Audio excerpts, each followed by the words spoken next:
오늘 열왕기상하 역대상하를 보도록 하겠습니다. 자, 열왕기상하 역대상하는 이제 왕들의 이야기입니다. 왕들이 어떻게 이스라엘 백성들을 이끌어 왔는지를 철저하게 보여주죠.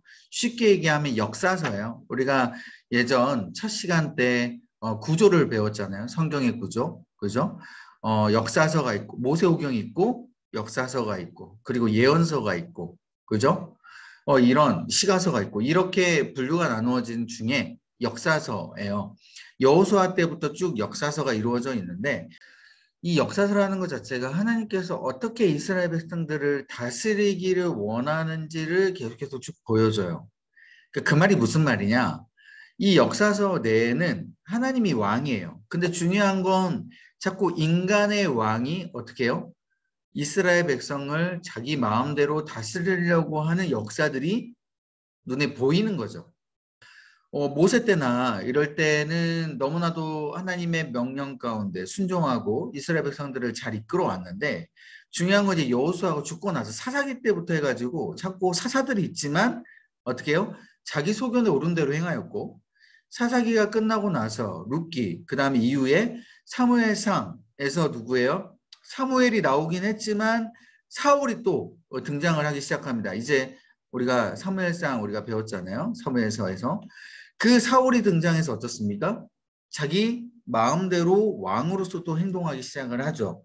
그래서 하나님은 결국 사울을 패하고 이제 다윗을 세우기 시작을 하죠. 그게 사무엘 하였고 이 다윗의 일생에 대한 굉장한 장점들이 부각되어 있는 게 바로 역대상부터 시작이 들어요. 그래서 이 열왕기상하고 역대상하고 좀 구조를 우리가 살펴봐야 되는데 중요한 건 조금 구조가 다릅니다.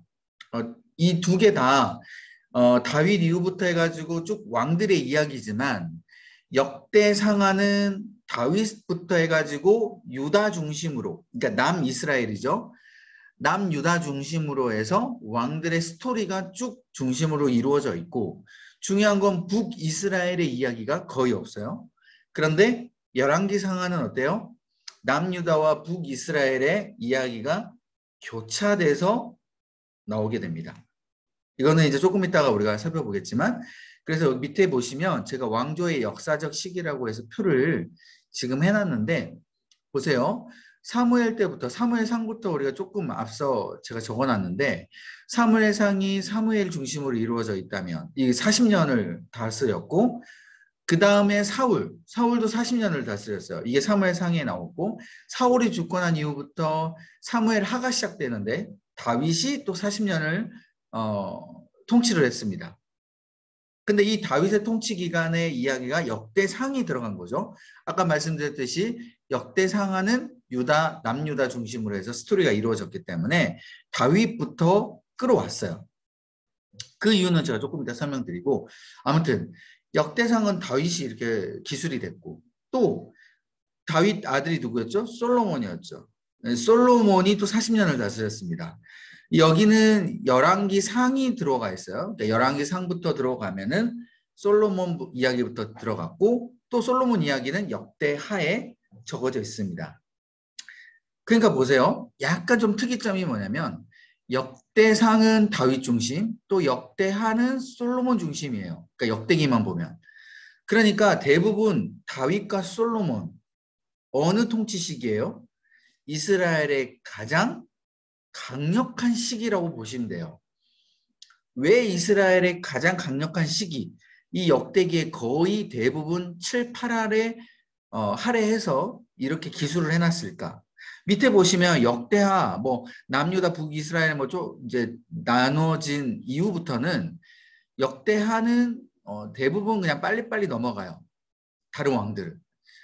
근데 다윗과 솔로몬은 많이 기술을 해놨다라는 거 역대기에서는. 그리고 열왕기 상하는 좀 달라요. 열왕기 상하는 객관적입니다. 열왕기 상부터 솔로몬이 들어와 있고 솔로몬이 딱 죽고 난 이후부터는 이 전기, 열왕기상 전기에는 솔로몬의 아들 르호보암부터 해가지고 이제 남유다는 쭉 왕들이 이어져 나가고 북이스라엘도 교차해서 보여주죠. 여로보암부터 해가지고 쭉 왕들이 이어져 나갑니다.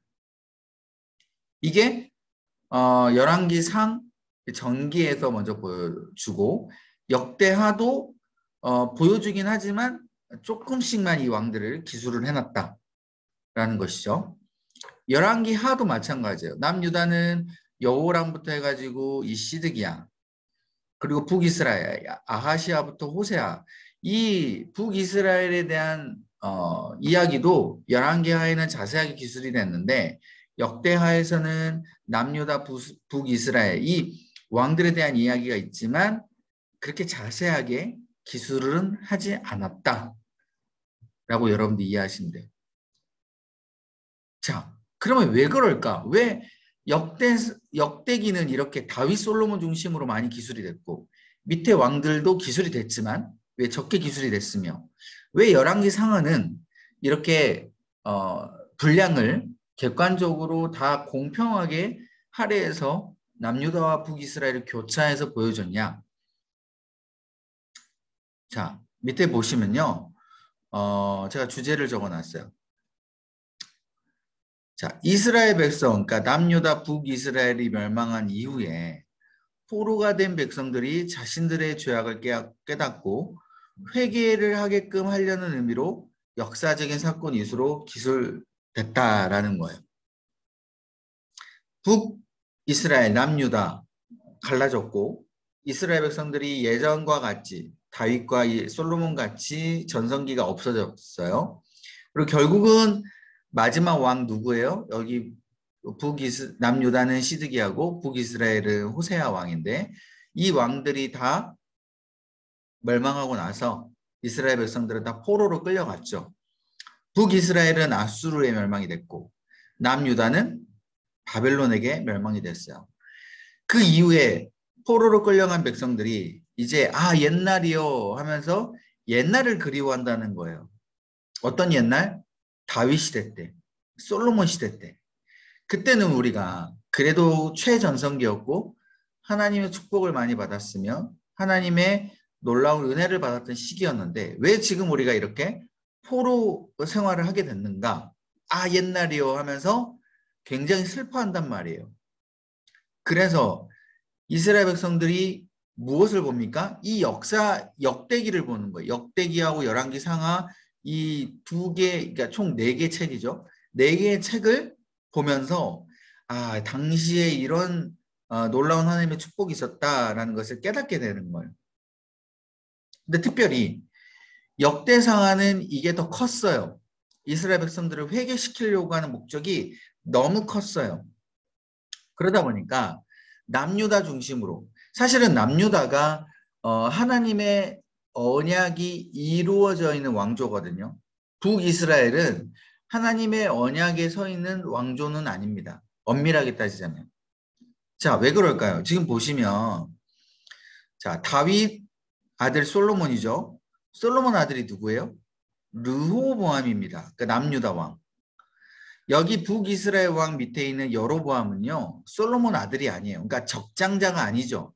원래 여로보암은 누구였냐면 솔로몬 시대 때 이 군사뿐만 아니라 이게 노역 감독을 했던 사람이었어요. 그런 쪽으로 섬겼던 사람이에요. 근데 여로보암이 이제 반역을 한 거죠. 하나님의 어떤 뜻에 따라서.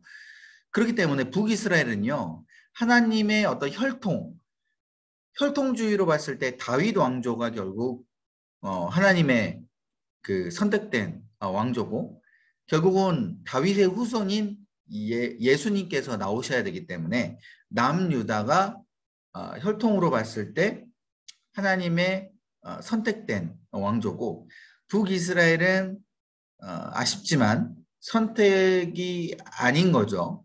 다윗의 이제 그게 아닌 거예요. 왕조가. 그렇기 때문에 역대기는 무엇을 보여주려고 했냐면 이 남유다를 중심으로 이 혈통이 어떻게 내려왔고 하나님께서 이 다윗 왕조를 어떻게 축복을 하셨는지를 자세하게 보여주고 싶었던 거예요. 그래서 아까 말씀드렸듯이 역대상은 다윗이 거의 어떻게 행했는지를 막 축복을 중심으로 해서 그러니까 장점만 부각이 된 거죠. 그래서 웬만하면 다윗이 밧세바를 범한 이야기, 그것을 자세하게 기술하지 않습니다. 왜? 다윗은 무결해야 돼요. 흠이 없어야 돼. 그런데 다윗이 밧세바를 범한 얘기를 자세하게 기술을 해버리면 어땠습니까? 이 다윗의 명성이 금이 가버리잖아요. 그렇게 다윗의 단점을 웬만하면 자세하게 기술 안 하려고 하는 거예요. 그래서 역대상에는 다윗의 이 장점만을 주로 부각이 많이 됐고, 역대하도 마찬가지예요. 이 솔로몬의 장점만을 잘 부각을 해왔어요. 물론 솔로몬 말년에 했던 잘못은 숨길 수는 없었지만 솔로몬이 얼마만큼 하나님 앞에 축복을 받았는지, 어떻게 다윗의 아들로서 이어져 왔는지를 너무나도 역대기는 자세히 보여주고 있습니다. 그래서 역대기는요, 이렇게 조금 편향되어 있어요. 객관적으로 다윗의 인간적인 어떤 잘못, 또 솔로몬의 인간적인 잘못을 막 부각하게 한다기보다는 그것을 살짝 지혜롭게 숨기고 다윗과 솔로몬이 잘한 부분들을 드러내면서, 하나님께서 택하신 이 다윗 왕조가 이렇게 전성기를 맞았고 이렇게 인도에 왔구나라는 것을 역대기를 통해서 알 수 있는 거죠. 그래서 나중에 포로가 됐던 백성들이 이 역대기를 보면서 어떻게 해요? 그 전성기를 다시 꿈꾸고 싶은 거예요. 우리가 다시 그 나라를 다시 되찾자. 이런 마음을 가질 수 있도록 이 역대기를 쓴 거죠. 근데 열왕기상하는 어떻습니까? 나름 객관적이에요. 무엇에 초점이 맞춰져 있냐면 죄악을 회개하게끔 만드는 데에 초점을 맞추고 있어요. 역대기는 힘을 주는 역사서라면 열왕기상하는 회개하게끔 만드는 역사서다. 그래서 죄악이 너무나도 적나라하게 적어져 있죠. 그래서 포로된 백성들이 이 선조들이 죄악된, 이 왕들이 죄악된 행동을 보면서, 적혀져 있는 역사서를 보면서 어떻습니까? 회개하기를 바라시는 거예요. 그래서 결국은 이스라엘 백성들, 포로된 이스라엘 백성들이 열왕기 상하를 보면서 회개를 하고 역대기를 보면서 어때요? 다시 꿈을 꾸는 거죠. 이게 나름 분리가 돼 있다라는 거예요. 그래서 여러분, 왜 같은 왕들의 이야기인데 이렇게 굳이 열왕기상하와 역대기를 이렇게 나누었냐 라고 생각할 수 있지만, 이러한 차이점이 있고 이러한 부분을 우리가 초점을 맞춰서 읽으시면 너무 재밌다라는 거예요. 그래서 보세요. 옆에 보시면 그 열왕기상 전기, 그러니까 왕조 전반기에는 남유다에서는 4명의 왕들이 있고 북이스라엘은 7명의 왕들이 교체가 됐어요. 후반기에는, 그러니까 남쪽에는 16명의 왕이 있고 북쪽 이스라엘은 12명의 왕이 교체가 됐어요. 근데 특별히 한번 보세요. 제가 여러분께 말씀하고 싶은 건 뭐냐면, 지금 남쪽 유다에서는, 지금 남쪽 유다만 보세요.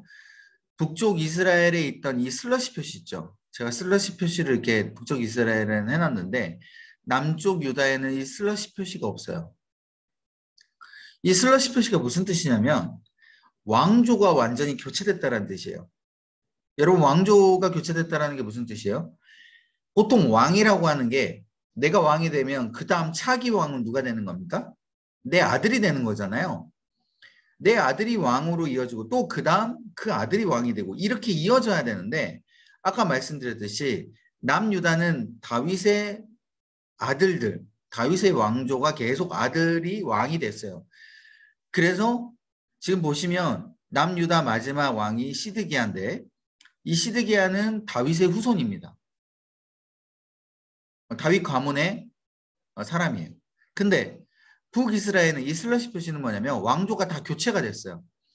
그 아들이 왕이 된 게 아니라 반역을 일으켜가지고 그 앞선 왕을 죽인 거죠. 그래서 자기가 왕으로 세워진 거예요. 그래서 예를 들면 여로보암 아들이 나답인데 나답 다음에 바아사가 반역을 일으켜가지고 나답을 죽인 거예요. 이런 식으로 왕조가 교체된 게 벌써 몇 번이나 교체가 됐습니까? 하나, 둘, 셋, 넷, 다섯. 5번이나 교체가 됐어요. 그러니까 북쪽 이스라엘은요, 반역이 계속 이루어져 나간 겁니다. 그만큼 하나님 앞에 불순종했고 하나님의 언약 가운데 나아가지 못하는 모습을 볼 수 있는 것이죠. 그래서 여러분들 이렇게 이해하시면 되겠고 남쪽 유다는 하나님의 통치하신 가운데 계속해서 이루어져 가 있다.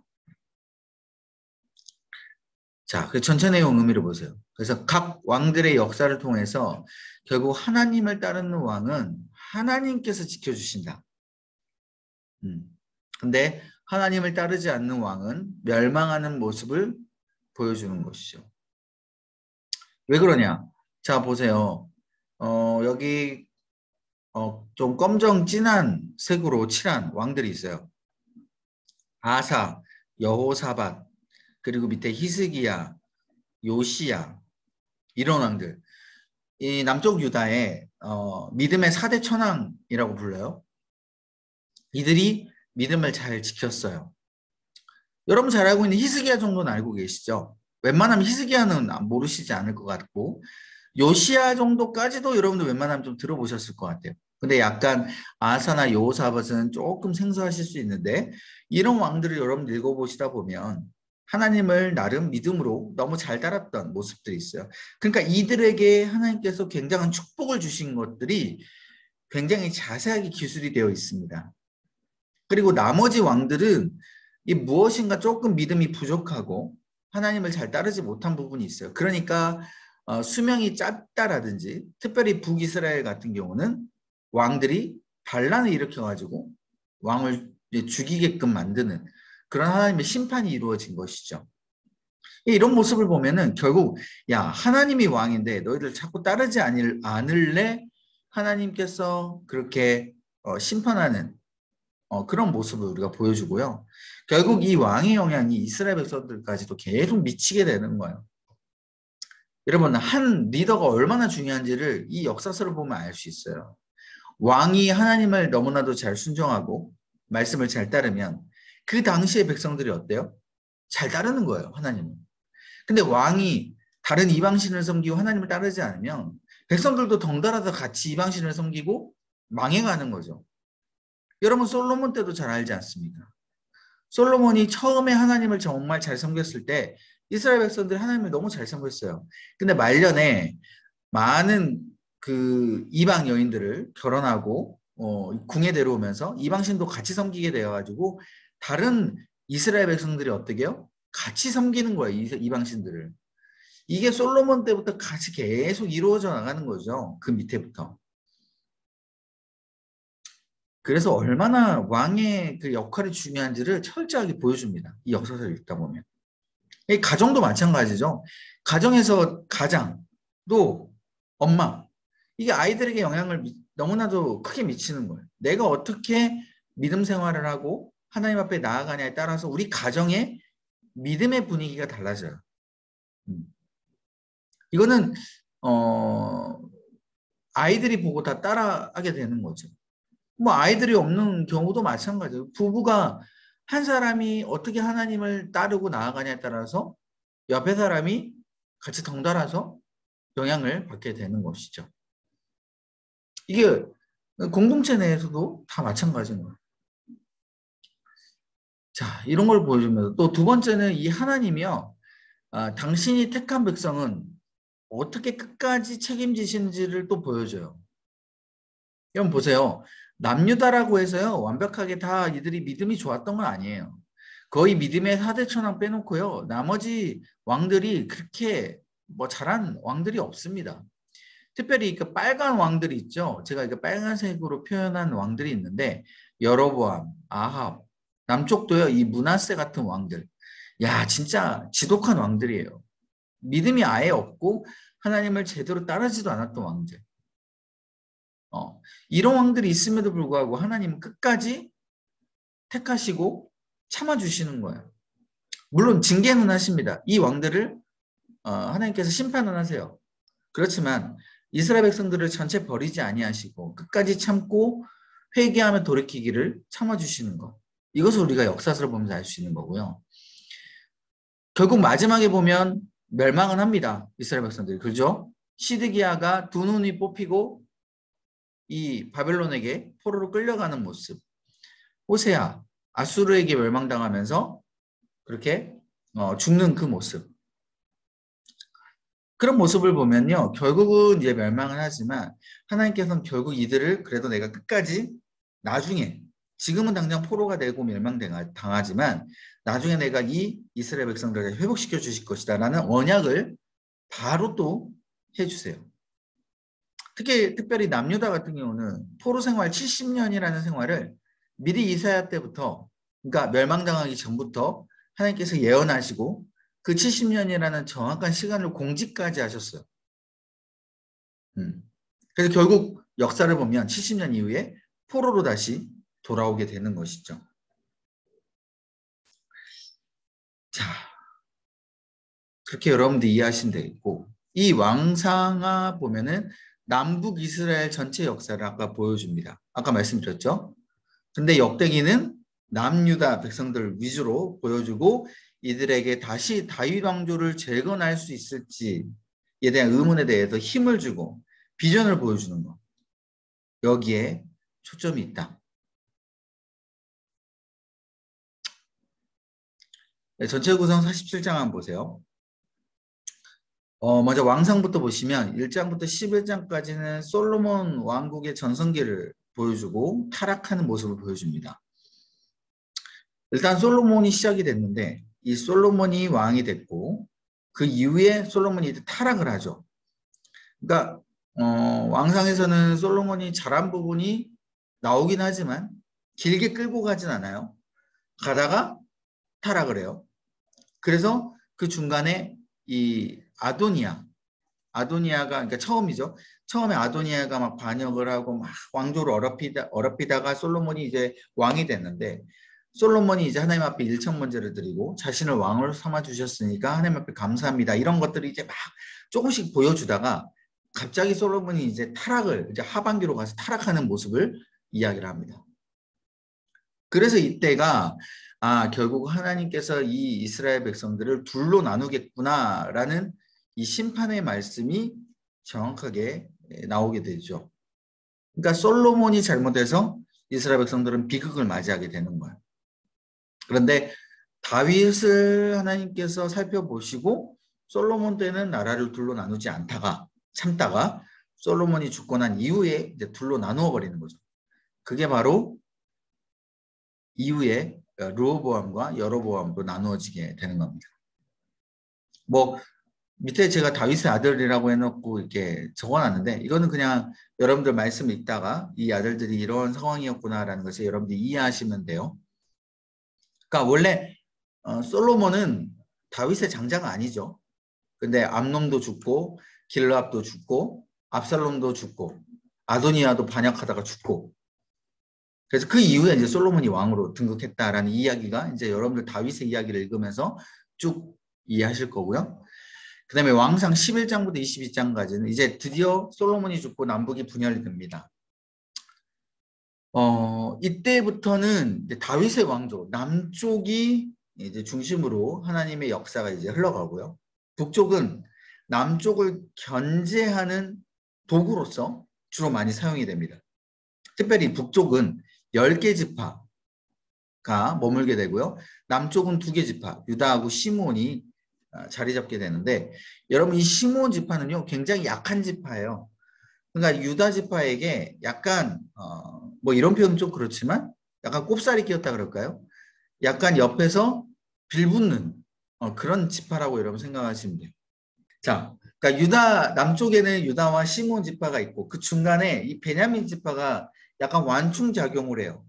에브라임 지파가 북쪽 이스라엘은 거의 장자 지파고 남쪽에는 유다 지파가 장자 지파이기 때문에 이 두 지파가 거의 붙어 있어요. 그러니까 조금만 하면은 두 지파가 이렇게 힘대결을 하고 같이 싸울 수 있기 때문에 중간에 이 베냐민 지파가 완충 작용을 하면서 중간에 있는 것이죠.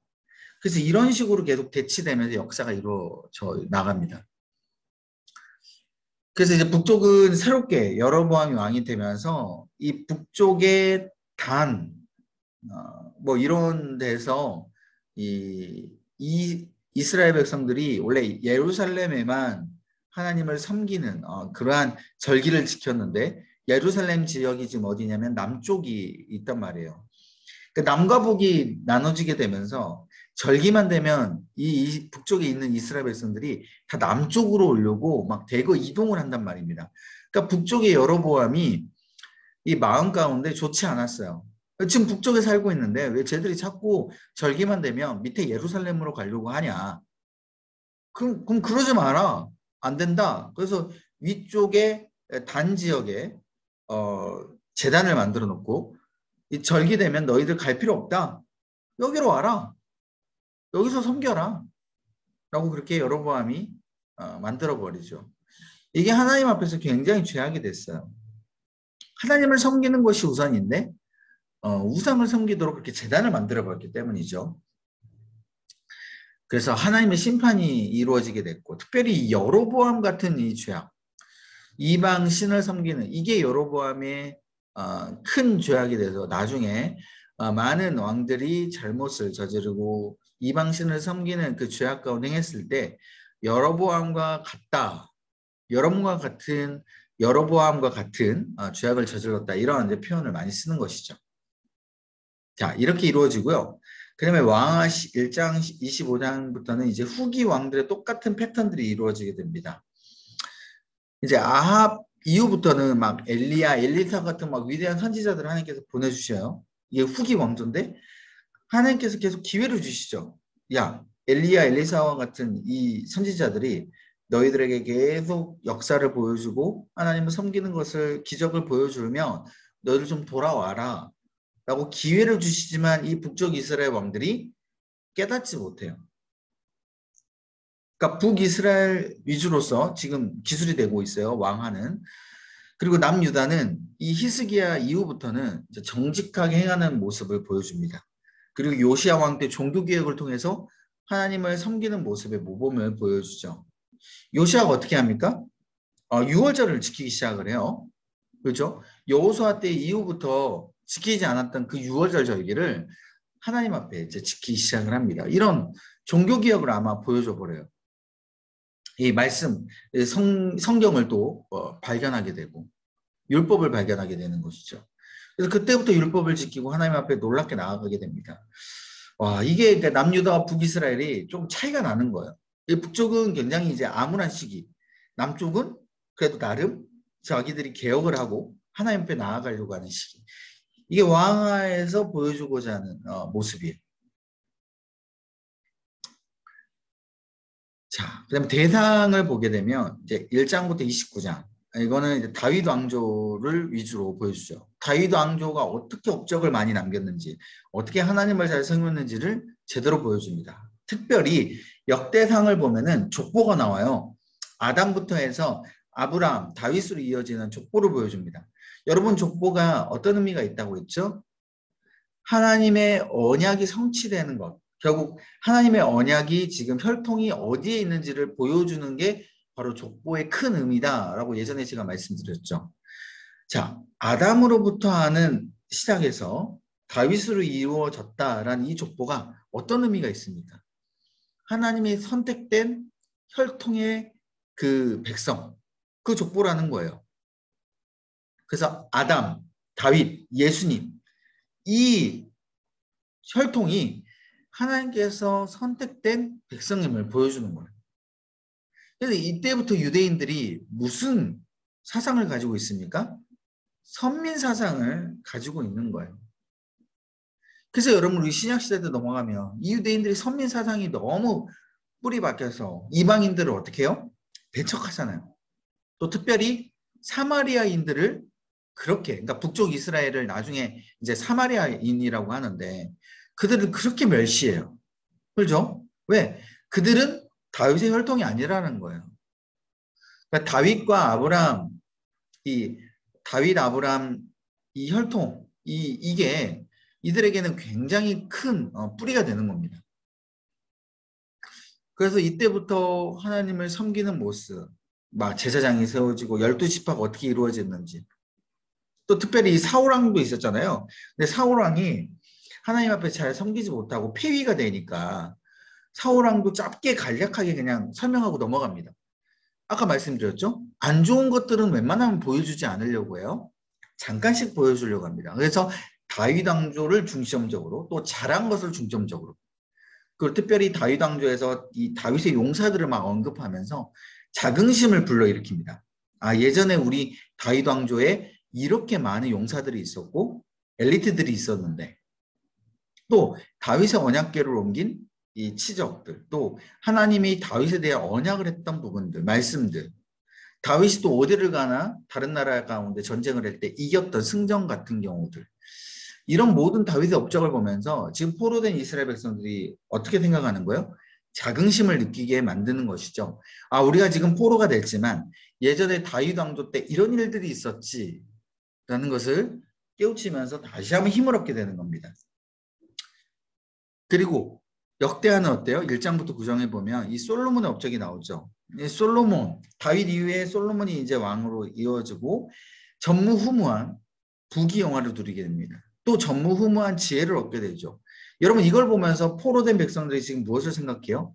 아, 솔로몬 왕조 때도 이렇게 큰 재물이 있었고 부귀영화가 있었고 지혜가 있었는데 그래서 저 에디오피아 있었던 여왕도 와가지고 경배하고 다른 나라도 추앙하는 이러한 나라가 바로 우리나라였는데 라고 향수를 불러일으키는 겁니다.